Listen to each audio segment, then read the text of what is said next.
Hey everyone, welcome back to my channel. ఈరోజు నేను మీకు simple and easy recipe boiled egg fry చూపిస్తాను. ఈ రెసిపీకి ఫస్ట్ ఎగ్స్ బాయిల్ చేసుకోండి.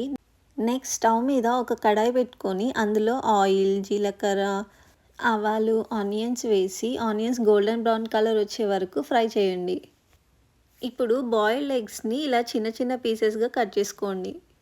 ఆనియన్స్ కొంచెం ఫ్రై అయ్యాక అందులో పసుపు, జింజర్ గార్లిక్ పేస్ట్ వేసి ఒక 2-3 మినిట్స్ ఫ్రై చేయండి. ఇప్పుడు కారం, సాల్ట్, మసాలా ఇవన్నీ వేసాక ఎగ్స్ వేసి బాగా కలపండి. ఇలా ఒక 5-10 మినిట్స్ కుక్ చేసి లాస్ట్కి కొత్తిమీర వేసి స్టవ్ ఆఫ్ చేసేయండి. ఇలా వేడి వేడి అన్నంలో ఈ కర్రీ వేసుకొని తింటే టేస్ట్ అయితే చాలా చాలా బాగుంటుందండి.